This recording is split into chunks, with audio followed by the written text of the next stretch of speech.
إن الحمد لله نحمده ونستعينه ونستغفره ونعوذ بالله من شرور أنفسنا ومن سيئات أعمالنا. من يهده الله فلا مضل له ومن يضلل فلا هادي له، وأشهد أن لا إله إلا الله وحده لا شريك له، وأشهد أن محمدا عبده ورسوله. أما بعد، فإن خير الكلام كلام الله، وخير الهدي هدي محمد صلى الله عليه وآله وسلم، وشر الأمور محدثاتها، وكل محدثة بدعة، وكل بدعة ضلالة، وكل ضلالة في النار. خۆشەویستان، ئەمڕۆ یەکێک لە نیعمەتەکانی خوای گەورە بەسەر ئێمەوە مۆبایلە. ئەم مۆبایلە کە خوای گەورە وەکو نیعمەتێ بە ئێمەی داوە، بەڵام ئێمە زۆرێکمان وامان کردووە بۆتە غەزەبێک بۆ ئێمە. تەماشا دەکەی بەهۆی مۆبایلەوە، بەهۆی بەکارهێنانی تۆڕە کۆمەڵایەتیەکانەوە بوختیانەکانمان زۆر بووە. بوختان بۆ خەڵکی دەکەین، یاخود لایک و کۆمێت ئەنووسین بۆ ئەو کەسانی کە بوختان دەکەن. ئەگەر کەسێ بوختانێکی کرد، ئەو کەسێک کە بوختانەکەی کردو ئەو کەسەشی دەستخۆشی لێ ئەکا، هەمان تاوانیان هەیە. بۆی ئاگاداری خۆت بە. تەماشا دەکەی وێنەی کەسێ بڵاو دەکرێتەوە، دەڵێن ئەمە فەڵان کەسی کوشتووە. ئەو هەموو جوێنەی پێ ئەدرێ، ئەو هەموو سوکایەتی پێ ئەکرێ، دوای ڕۆژێ تەماشاکەی کابرا تاوانی نێو داماوەیەکی تر قاتیلەکەی. هەمووشتان گوناحەکەتان بۆ نووسرا و بۆ قیامەتی شمایەوە بە ئەستەغفیرڵڵاش لە کۆڵت نابێتەوە. پەلە مەکەن، چونکە تۆڕە کۆمەڵایەتیەکان ڕاستی تایە، بەڵام پڕە لە درۆش. چەند جار قاتیلیان پێشاداندا، ئەمە قاتیلە و پیاوکوشە دوای سێگەی وژ نەبوو. کابرایەکی بێتاوانی بێت داما و ئاگای لە هیچ نییە، بەڵام تۆ کۆمنتەکەت لە خوارەوە نووسی، بوختیانەکەت کرد و تەئیدی بوختیانچیەکانیشت کرد. بوختیانەکانمان زۆر بووە و بە حەج و بە عومرە و بە نوێژ و عیبادەت لە کۆڵمان نابێتەوە، چونکەوە حەق و ناسە. کەواتە بەبێ بەڵگە ئاگاداری خۆمان بین، خەڵکی تۆمەتبار نەکەین. فڵان کەس عاید بە ئیسرائیلە، فڵان کەس عاید بە سعودیە، فڵان کەس عاید بە فڵان حیزبە. ئەگەر بەڵگەت پێ نەبێ لە ڕۆژی قیامەتە، خوای گەورە زانین چیت بەسەرا دێنێ؟ خوای گەورە لە ڕۆژی قیامەتە پێت دەفەرمێ فڵان کەست تۆمەتبار کرد بە فڵان شت، بیسەلمێنە بە بەڵگە. خۆشەویستی خوا فەرمێ صلی الله عليه وسلم لە حەدیثێکی صحیح تەرغیبە: ومن قال في مؤمن ما ليس فيه أسكنه الله ردغة الخبال حتى يخرج مما قال. لەڕوێگە فەرمی وەلەیسە بخارج. هەر کەسێک شتێک بداتە پاڵ مسلمانێک، بوختیانێکی بۆ بکات، فڵان کەس فڵان شتی وتووە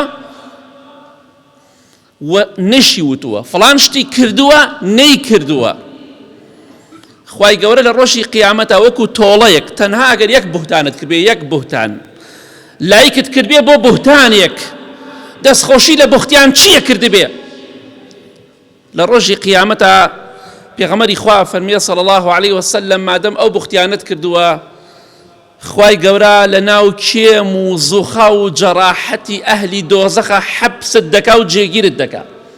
یعنی پەنا بخوا کە ئینسان بسووتێ لاشەی دەتاوێتەوە.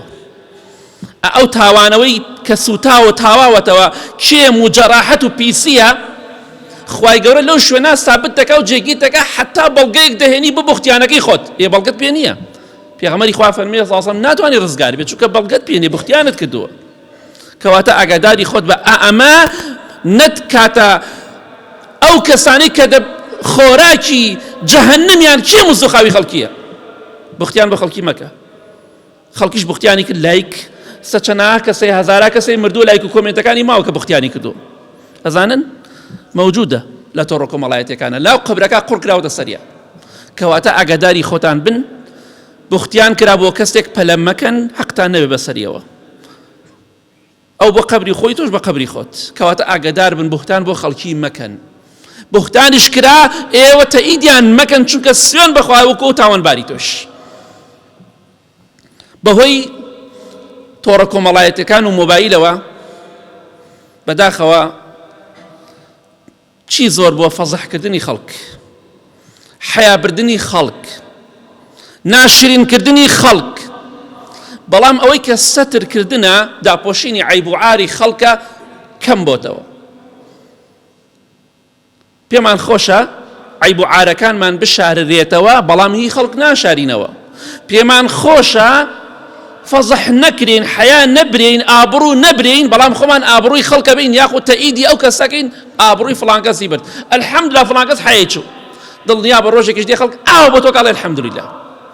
بەسەرێ دڵخۆش مەبە بۆی کە فڵان کەس حەیای چوو، فڵان کەس شەخسێتی ڕووشە، فڵان کەس ئابڕووی چوو لە تۆڕە کۆمەڵایەتیەکان. دڵخۆش مەبە، چونکە خۆت ئەو موقیفەت پێخۆش نییە، وایە؟ دە پێغەمبەری خوا فەرمێ صلی الله علیه وسلم هیچ کەسێک لە ئێوە ئیمانی نییە هەتا ئەوەی بۆ خۆی پێخۆش، بۆ براکەشی پێخۆش نەبێ، بۆ خوشکەکەشی پێخۆش نەبێ. پێت خۆشە حەیات بەرن نەبەخوا، دە حەیای خەڵکی مەبە. ئەو کەسەشی حەیابەرە لە تۆڕە کۆمەڵایەتیەکان تۆ تەئیدی مەکە. ئەزانی پێغەمبەری خوا چی دەفەرمێ صلی الله علیه وسلم؟ دەفەرمێ ومن ستر مسلما ستره الله في الدنيا والآخرة، رواه مسلم. هەر کەسێک عیب و عاری مسلمانێک سەترکە و بیشارێتەوە، خوا لە دنیا و قیامەت عیب و عار و کەم و کوڕەکانی دەشارێتەوە و سەتری ئەکا. پێت خۆشە خوا سەترتکە؟ بەڵێ، دە حەیای خەڵکی مەبە. ئەوەشی حەیای خەڵکی برد، لایکی بۆ مەکە و دەستخۆشی لێ مەکە. دەستت خۆش بێ فڵان کەست ڕسوا کرد، پەنا بەخوای گەورە، دەستخۆشی لە چیەکەی؟ دە دڵنیا بەخوا سەتری عیب و عارەکانی تۆش ناکات.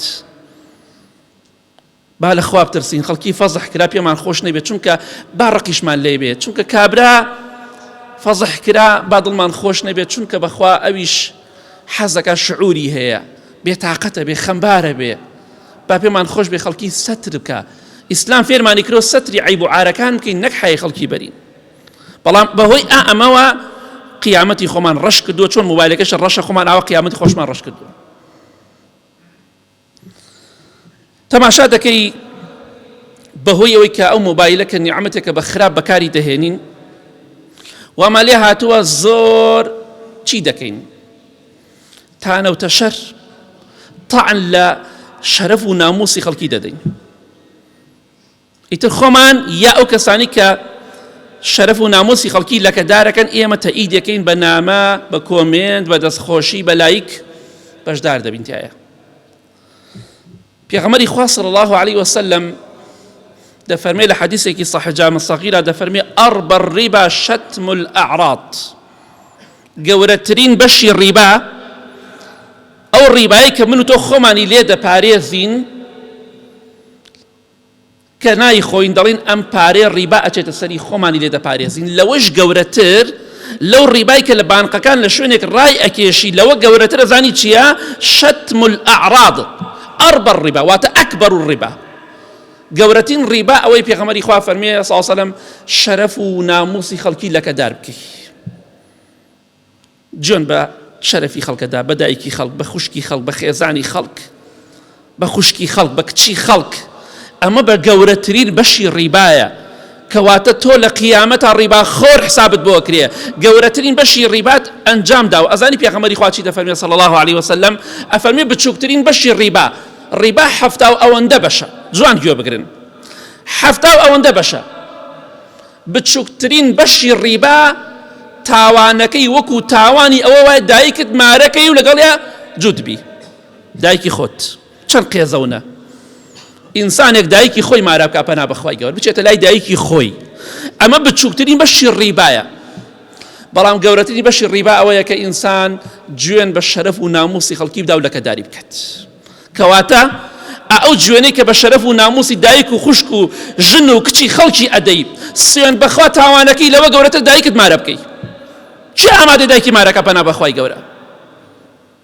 کەواتە قوڕمان کردەوە سەر خۆمانە ڕۆژانە ڕیبا ئەنجام بدەین. کەسێک دوو لە ڕیبا ڕێسان ئەدەب و ئەخلاق و ڕەوشتی تیان نییە، جوێن بە شەرەف و ناموسی خەڵکەدا ئێمەش لایکی بۆ کرد، دەست خۆش تۆ حەقی. لە حەقەکەی لە چیایە؟ کامە حەقەکەیەتی؟ ئەو ڕیبا دەکا، تۆش بەشداری ئەو ڕیبایە دەکەی، کەواتە لە خوا بترسن. با بەهۆی ئەمەوە، بەهۆی ئەو کۆمنتانەوە کە دەیکەی، ئەو لایکانە کە دەیکەی، قیامەتی خۆ تاریک مەکە، چونکە وەڵڵاهی گوێندان بە شەرەف و ناموسی خەڵک، تەعندان لە شەرەف و ناموسی خەڵک، ژنی فڵان کەس ئاوایە، کچەکەی ئاوایە، شەرەف و نامۆسی لەکەدار ئەەکەی سوکایەتی پێکەی بوختیانی بۆ ئەەکەی گەورەترین بەشی ڕیبات ئەنجام داوە قیامەتێکی سەخت لە پێشتە. وخوای گەورەش فەرمی ئەو کەسانی واز لە ڕیبا نەهێنن با لەگەڵ خوادا ئیعلانی شەڕ و جەنگ بکەن. تۆ گەورەترین بەشی ڕیبات ئەنجام داوە، باسی شەرەف و نامۆسی خەڵک مەکە چونکە سەرەی تۆش دێت. بەداخەوە بۆ هۆی موبایلەوە جوێندانمان زۆر بۆ جوێندان بڕۆسی کۆمنتەکان بکە. بەداخەوە کەسانی وا دەبینی جوێن ئەدەن و قسەی ناشرین نەکەن، یعنی بەڕاستی شەرمەکەی ئەبایە سڵحی بکدایە نەک جوێنی بدایە. جوێندان صیفەتی ئینسانی بێدەسەڵاتە، صیفەتی ئینسانی حاشا ذی النفس نزمە، صیفەتی ئینسانی بێدەسەڵات و بێتوانا و جاهیل و نەفام و نەزانە. ئینسانی بە شەخصیت جوێن نادات.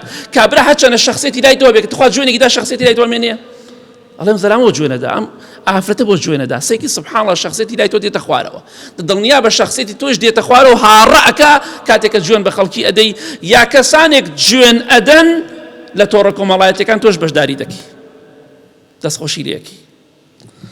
پێغەمبەری خوا فەرمیێ صلی الله عليه وسلم لە حەدیثێکی صحیح جامع صغیرە دەفەرمیێ ساب المؤمن كالمشرف على الهلكة. ئەو کەسێک کە جوێن بە ئیماندارەدا، طبعا جوێندان بە کافری شەرعی نییە، نەڵێ من مولحیدە جوێنی بێدەم، شەرعی نییە، دروست نییە. جوێندان ڕێگری لێکراوە بە شەیطان بە ئیبلیس. ئیتر کەواتە مەڵێ فڵان کەس کافرە بێدینە نوێژنەکەرە بۆ یە قسەی پێکەم، نایخوات.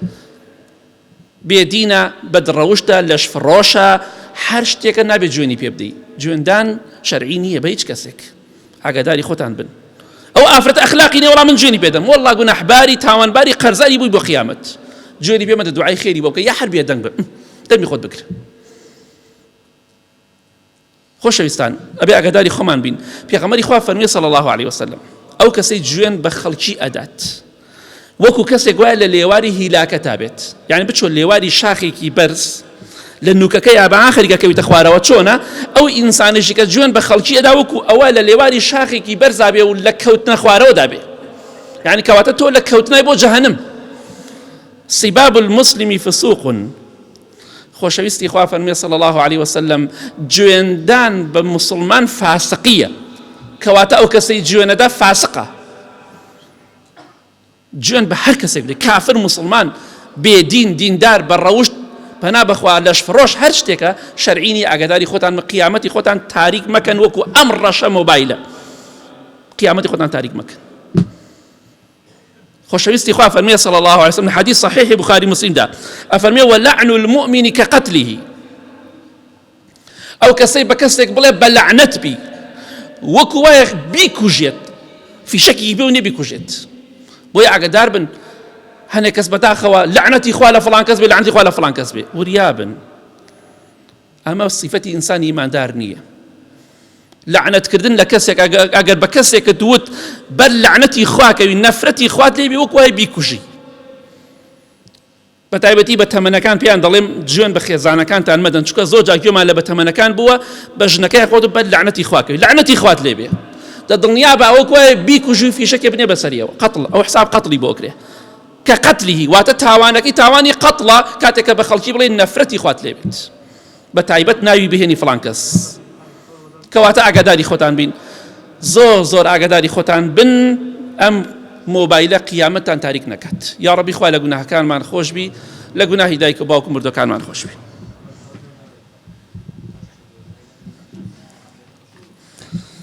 الحمد لله والصلاة والسلام على رسول الله وعلى آله وصحبه ومن والاه. پەنا بەخوای گەورە بەهۆی ئەم مۆبایلەوە جاسوسی کردنمان زۆر بۆ جاسوسی. ئێمە جاسوسی بە شتێک تێگەیشتوونە، بەڵام لە شەرع شتێکی تر. جاسوسی واتە قسەهێنان و قسە بردن، بەڵام ئەوە جاسوسی نییە، ئەوە نەمیمە و دوو زمانی پێڵێن. جاسوسی خوای گەورە فەرمیێ وەلا تەجەسەسوا، جاسوسی مەکەن. جاسوسی ئەوەیە کە بە دوای عەیب و عاری خەڵکا بگەڕی، فەڵان کەس عەیبی بڵاوی کەرەوە، حەیە فڵان کەس بەرە، گەڕان بە دوای عەیب و عاری خەڵکا و بزانم فڵان ژن خەریکی چییە، فڵان پیا و خەریکی چییە، بزانم فڵان ژن و پیا و کێشەیان چییە، بە خەریکی چی نەها بە دوای عەیب و عارەکان ئاگەڕێ. پیاوێک بە دوای عەیب و عاری ژنەکەی ئاگەڕێ، ژنێ بە دوای عیب و عاری پیاوەکەی ئاگەڕێ، کەسێک بە دوای عیب و عار و خزم و کەس و کارەکەی ئاگەڕێ. ئەمە جاسووسی پێڵێن. پێغەمبەری خوا فەرمووی صلی الله علیه وسلم لە حەدیثێکی صەحیحدا هەر کەسێک شوێنی عیب و عاری خەڵکی بکەوێ و جاسووسیان بەسەرۆ بکە، خوای گەورە شوێنی عیب و عارەکانی دەکەوێت. کەواتە دڵخۆش مەبە کاتێک کە بە دوای موسڵمانێکەوەی عیب و عارەکانی بدۆزیتەوە، خوای گەورەش بە دوای عیبەکانی تۆ ئاگەڕێ. کێ؟ ئەڵڵاه. و پێغەمبەری خوا فەرمووی صلی الله علیه وسلم هەر کەسێکیش خوای گەورە بە دوای عیب و عارەکانیە بگەڕێ، یەفضحه ولو فی جوفی بەیته، خوا لە ماڵەکەی خۆشیا بێ فەزحی دەکات مادەمە دوای عیب و عاری خەڵک ئاگەڕێ. ئەمڕۆ پرسیارێ دروستە بێ بۆچی لە ماڵەکانە لە زۆربەی ماڵەکانە ڕێز و حورمەت نەماوە؟ ژن جوابی پیاوە داتەوە، پیاوە جوابی ژنە داتەوە، مناڵ حساب بۆ دایک و باوک ناکە. هۆکارەکە یەکێک لە هۆکارەکانی ئەم بێڕێزەی کە لە ماڵەکانە ئەنجام ئەدرێ، عائیلەکان ڕێز و حرمەت بۆ یەکدانانێن.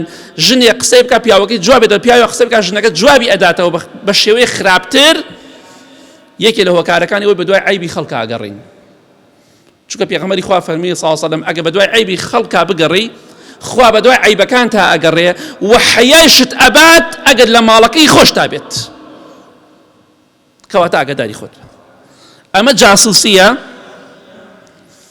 کە بە دوای عیب و عاری خەڵکا بگەڕی. چەندێکمان دوای عیب و عاری خەڵکا گەڕین، یا عیب و عاری خەڵک بڵاوە کرێتەوە لە فەیسبوک و تۆڕە کۆمەڵایەتیەکان، ئێمەش دەڵێن دەست خۆش، لایک بکە و قڕ بکە سەر خۆتە بۆ قەبر و قیامەتی خۆت، لایک بکە و کۆمنت بنووسە و خۆش بە دوای عیبەکان تاگەڕێ. سوێن بەخوا ئەوەی بڵاوی ئەکاتەوە، ئەویشی تەئیدی ئەکا و دەستخۆشی لێکا، هەمان تاوانیانەیە بە پێی قورئان و حەدیث. چونکە تۆش یارمەتی ئەم بوختیان چێتدا، یارمەتی ئەم حەیابەرەتدا کە حەیای خەڵکی بەرێت، کە بە دوای عیب و عاری خەڵکا بگەڕێ. کەواتە ئاگاداری خۆمان بین، با قیامەتی خۆمان تاریک نەکەین بەهۆی ئەم مۆبایلەوە کە بەڕاستی قیامەتمانی تاریک کردووە، چونکە خۆمان خراپین بە خراپی بەکاری دەهێنین. کەسێک بە دوای عیب و عاری خەڵکا بگەڕێ، خوای گەورە حەیای دەبێت، خوا فەزحی دەکات، فەزحی خەڵکی بکە، خۆش فەزح دەکات. ئەوە حەدیثە قسەی خۆم نییە. بەهۆی تۆڕە کۆمەڵایەتیەکانەوە بەداخەوە، بەهۆی ئەم مۆبایلەوە ڕەد و ڕودود زۆر بووە. فڵان ڕەدی فڵانە داتەوە، فڵان ڕەدی فڵانە داتەوە. من داوا دەکەم لە مامۆستا بەڕێزەکان، مامۆستا ئاینیەکان، بانگخوازەکان ئەم مەسەلانە بوەستێنن، شتڕوونەکەن و ڕوونیکەنەوە.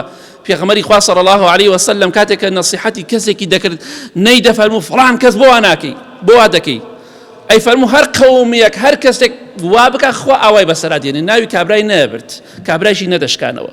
دین ئاوایە، نەسیحەتی عام بکە، بە عام ئامۆژگاری خەڵکی بکە و تاوانەکان بەهەسکە.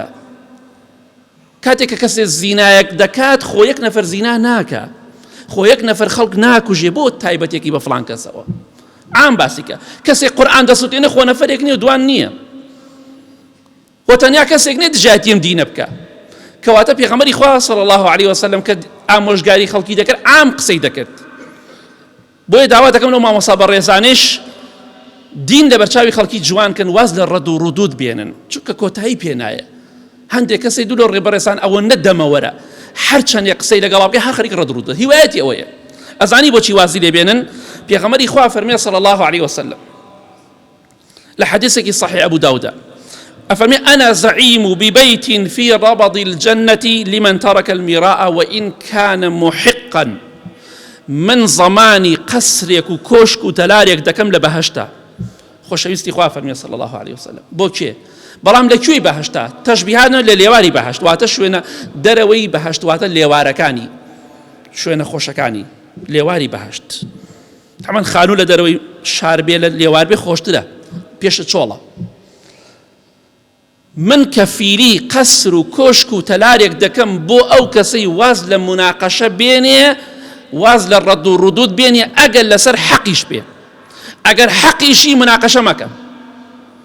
زمانی کۆشک و تەلارێک لە بەهەشتا بۆ کراوە. کەواتە بەداخەوە لە تۆڕە کۆمەڵایەتیەکانە ڕەد و ڕودودێ، دەستی ماوەسا فڵان کەس خۆش بێ، فڵان کەسی حیا برد. دەستخۆشی مەکە برای بەڕێز، ئەوە کارێکی خراپە. ئەم ڕەد و ڕودودە کە ئەمڕۆ پەیا بۆ دین زەعیف دەکات، دین ناشرین دەکات.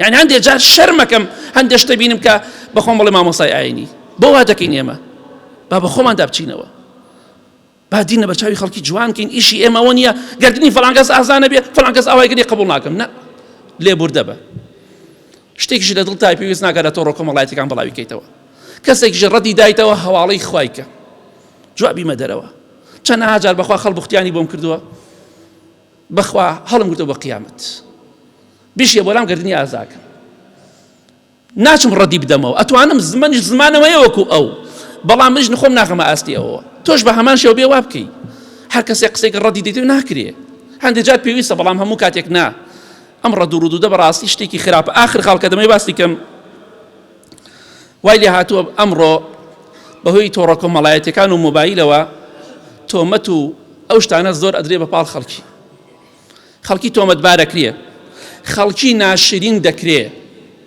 هەندێک کەس ئیش و کاریان بۆتە ئەوەی خەڵکی ناشرین کەن ئەزانی پێغەمبەری خوا چی دەفەرمێ صلی الله علیه وسلم لە حەدیثێکی صحیحدا زۆر ترسناکە بۆ ئەو کەسانی کە ئیش و کاریان بۆتە ناشرینکردنی خەڵک فلان غەڵەتی کرد حەیای بەرە سوکایەتی پێ بکە ناشرینی کە با شەخسێتی نەمێنێ شەخسێتی فلان کەس بەدەستی خوایە بەدەستی تۆ نییە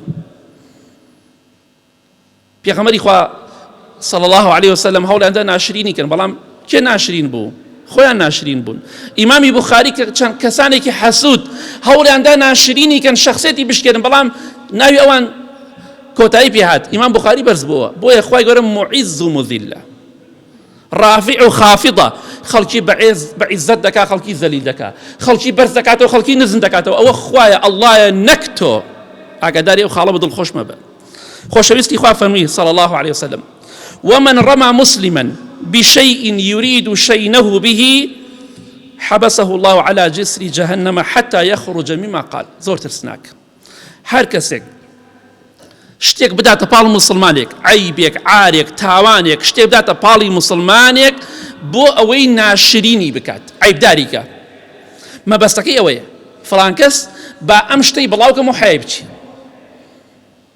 ئەمە کێشەی ئەخلاقی هەیە ئەمان کێشەی دزی هەیە ئەمان کێشەی گوێندانی هەیە ئەمان کێشەی پارە خواردنی هەیە ئەمە کێشەی زوڵمی هەیە بڵاوێکەمەوە بۆی حەیە بچێت خۆشەویستی خوا فەرمووی صلی الله عليه وسلم هەر کەسێک شتێک بڵاو کاتۆ دەربارەی مسلمانێک بۆی ناشرینی کە خوای گەورە لە ڕۆژی قیامەتە لەسەر پردی استیرات حەبسێکە حتا بەڵگە دەهێنێ بەڵگەت پێ نییە بەڵگەی چی پێ تۆ حەیات بردووە چێ پێی خۆشە لەسەر پردی استیرات حەبس و سجن بکرێ و کۆت و زنجیر بکرێ والله عیب کەسێ مسلمانی عیبدار بکەی ناشرینی بکەی تۆمەتی بدەیتە پاڵی لە کاتێکا کردوژێتی بەس تۆ بتەوێ ناشرینی کە عیبداری کەی خوا لە قیامەتە لەسەر پردی استیرات حەبست دەکات کەواتە ئێستا بۆمان دەرکەوت ئەمە چی بەسەر ئێمەدا هێناوە بگەڕێنەوە بۆ لای خوا ئەو کۆمیتانی کە نووسیتانە تاوانەکان تازە ڕۆی لە ئەمەوە بە خۆتانە بچنەوە بختیانێ بۆ کەسێک کردووە کەسێک ناشرین کردووە چاوەڕێی سزای خوا بکە والله خوالێت خۆش نابێ هەزار حەج و عومرە بکەیت چونکە عیبداری مسلمانت ئاوان نەش عیبەکانی مسلمان نەشاردوێتەوە کەواتە با بە خۆماندا بچینەوە ئاگامان لە خۆمان بێ کۆمێت نەنووسین بەخوا من هەزاراش دەبینم دوو کۆمێت ناینووسم ئەترسم شتەکە وا نەبێ دوای قوڕە کرێ بەسەر بە پەلە مەکەن فڵان کەس قاتیلە پەلە مەکەن چەند وێنە بڵاو بێت باسیشم کرد فڵان کەس خەڵکی جوێنی پێدا لە خوار بیکوژن ئیعدامی کەن کابرا داماوە تاوانیشی نییە ئیعدامی چی بکەن بۆ خاتی خۆی هیچی نەکردوت ئیعدامی چی ڕسمێکە بڵاو کراوەوە بۆ لایک شتیواتان نەبینی زۆرتان بینی زۆر فتوای غەڵەتتاندا بیکوژن ئیعدامی کەن مەلی پەڕێن داماوە مێرولەیەکیشی نەکوشتووە تاوانبارێکێترە کەواتە ئاگاداری خۆتان بن اللهم اغفر للمؤمنين والمؤمنات والمسلمين والمسلمات الأحياء منهم والأموات من أهل السنة والجمعة والجماعات يا ربي خواه الشفاء نخوش كان من بدي بتايبتي أواني داوي دعاء خيريان كدو خواه جان أواني نخوش شفاء بدي يا ربي خواه ئەوانەی کە لە غەزە و لە هەر شوێنێکی تر مسلمانان و مناڵ و ژنی بێتاوان دەکوژن یا ڕەبی خوایە بە گەورەی خۆت ڕسوایان بکە زەلیلی دنیا و قیامەتیان بکە یا ڕەبی خوایە تۆڵی ئەو ژن و مناڵانەی لێ بکەرەوە یا ڕەب العالەمین قووەتیان هێزیان بشکێنە یا ڕەب العالەمین خوایان ئاخرمان بەخێر بگێڕی نوێژ و ڕۆژ و عیبادەتمان لێ قبول کەی خوایان لە تاوان بە دوورمان کەی وڵاتمان لە شەڕ و ئاژاوە بە دوور کەی آمين آمين آمين وصلى الله على محمد وآله وصحبه أجمعين